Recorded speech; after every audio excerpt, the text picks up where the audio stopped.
I want to introduce you to my copywriting formula. And this is essentially a framework that I use for building copy for my ads and then for iterating on it, creating variants of that copy for various ads.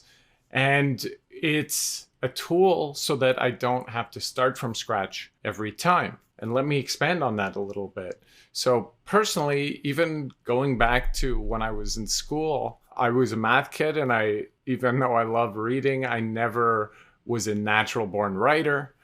So for me, generally speaking, generating copy out of thin air, it's always been a challenge. And eventually I discovered that if I can introduce a formula for myself, a structure for writing copy so that I can consistently and easily write effective copy, then I could sort of take the ambiguity out of the process of creating copy from thin air. So this is my starting formula that I will build my copy from. And it's pretty simple. And then I'm going to show you how I sort of riff on this and I build variants based on this starting formula. But this is the crux of it. So let me break it down for you. 6 components.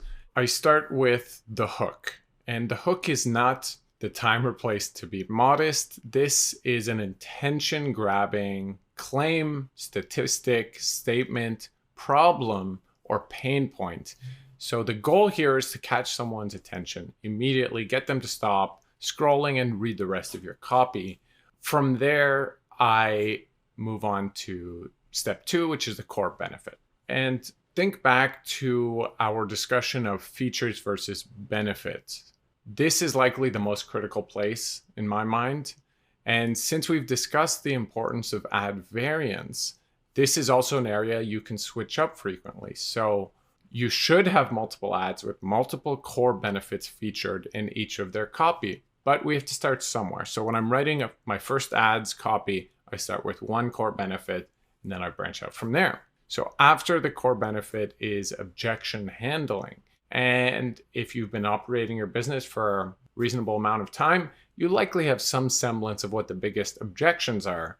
Oftentimes you already have these on the product page or on your website. So in a lot of cases, it's a matter of distilling the central concepts out of there and adding them to your core copy. But you do want to be proactive, I find, with objection handling directly in ad copy. Then we move to step 4, social proof. So this could be a reference to your happy customers and reviews and testimonials, or it can also be an appeal to authority. So if you have a figurehead or someone notable within your industry and they either use your product or they approve of your product, then this is an excellent place to put it. From there, we move to urgency or scarcity. So the goal here is to spur users to take action in that moment. It could be in reference to inventory or limited inventory and inventory constraints. It could be in reference to shipping times, or it could be in reference to a limited time offer that perhaps you're providing, which will end at a certain point in time. Lastly, a clear and singular call to action is super important. We need to be a bit heavy-handed here with users because they want to be told what you expect them to do if your copy is resonating with them. So having a clear, simple, and singular call to action at the end of your copy is certainly very important. So that was the core copywriting formula that I generally build off of.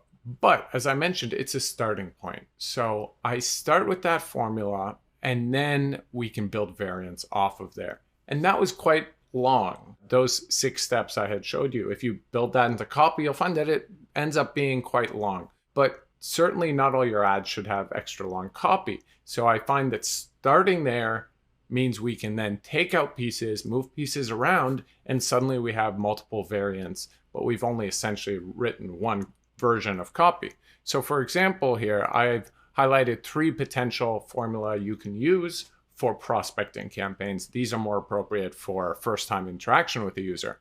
So V1 of the copywriting formula is the one we just reviewed. It starts with the hook, core benefit, objection handling, social proof, urgency/scarcity, and then call to action. Now, once you've built that, you can actually take out a few components and build a second version of your copy out of them. So in this second one, we could start with the hook, move to the core benefit, skip all the way to the urgency, and then call to action. I'll share with you an example of this as well in just a minute. Now, V3 here is a pretty concise version. We go from the hook directly to social proof and then call to action. So these are three very real examples that I've likely used in the past and I probably will in the future. But I want to encourage you to feel flexible about this. There's many ways you can reorganize and create different combinations here. My process that I'm keen to share with you is the process of starting with an extended version of your copy and then thinking of different ways you can rearrange, consolidate, take pieces out. And from this simple example, we end up with 3 high converting versions of sales copy. Let's look at retargeting now. So retargeting is a bit different because you have to keep in mind that these users have some idea of your brand at this point. You've already interacted with them in some cases multiple times across multiple touch points. So you have to be cognizant of that. And it also means you can skip directly into some core messaging. So in this V1 example here, we begin immediately with objection handling. We go to social proof, then urgency, scarcity, and then call to action. Oftentimes when you're retargeting someone and you've been retargeting them for a while, but they still haven't converted, well, it's often due to an objection that they currently have. So this is why it's important to occasionally front load your objection handling in your retargeting copy, like in that example there. V2 here is beginning with an alternate core benefit, moving to social proof, and then call to action. Now, at this stage, you probably have identified for your product or service that you have multiple benefits available. And if you think back to our creative variation strategy, we want to have multiple benefits that we're able to pull from. So this is an opportunity to introduce an additional core benefit. And as you build out your retargeting ads, you'll probably see that you have variants of copy across 3 or 4 or even more core benefits. V3 here, we start with the hook, we go immediately to social proof, and then we move to call to action.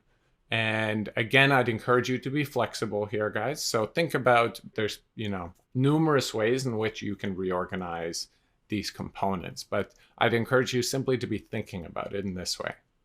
Let's look at an example now, and this is a hypothetical brand. Since we've been doing some pet food research and pet supply research, let's focus in on that subject again. Pretend that I have a product called Cal's Pet Food. How would we write copy given what we now know about formula building? So we start with the hook. Let's begin with, would you eat your pet's food? That's, gets people thinking. It's, in a sense, it doesn't give away too much yet, but it's an effective hook because it gets people wondering, what is this ad talking about? Encouraging them to read on. Going to the core benefit, our organic made in Canada pet food is made from such high quality ingredients that a person could eat it. We give pet owners the peace of mind, this is the benefit, of knowing that they can trust the food they give their pet. So if you think back, what is the core human emotional benefit they get out of this? Well, it's peace of mind in knowing that they can trust what they give their pet food. From there, we go to objection handling. So folks might have concerns or distrust of a claim so large, so we would go immediately to laboratory tested, made in Canada, and we can ship you to your door in 2 days or less. If you're not happy, there's also a money back guarantee. So in just a couple sentences there, we address quite a few objections they may be having. And then we go to social proof, and you'll recall that social proof could be in reference to customers or a person or entity of authority. So in this case, we're saying, find out why 10 out of 10 veterinaries approve of our pet food. This is hypothetical, so I've given myself the luxury of having 100% approval by veterinaries. Then we go to urgency or scarcity. Now here we might be assuming it's a holiday campaign or something along those lines. We could say order by a date to receive free shipping or to receive it before the holidays, whatever it may be. We may also say that inventory is limited or that we're offering a discount for a certain amount of time. And then we go to the important call to action. Treat your pet as it would treat you. Shop Cal's dog food today. So pretty simple there. And now I'd like to show you how you can take this starting formula and break it out into multiple ad copy variants. So if you think back to our initial 3 versions that I showed you, V1 is the version that includes all our components in the initial order. And so I just showed you this version. Now it's very easy for us to take just the hook, the core benefit, urgency/scarcity, and the call to action. And putting them together in this new order, condensed order, gives us an entirely new version we can use with our ads. Why would we do that? Well, for some folks, they will want to read the full copy. For others, they respond better to short copy ads. And so by having both these variants, we enable the system to make some more decisions for us and to optimize better than just having one singular version in there. Moving on from there, we have V3, which is a even more condensed version. We begin with the hook, we go to social proof, and then call to action. So here's an example of how initially I just built one high converting copy variant, and then we split it up into 3, and there's multitude of ways I could take this even further and keep building out variants. So if you're like me and copywriting doesn't flow naturally for you, then this is a helpful approach for being able to introduce some structure and a formula for building creative, building copy that actually converts.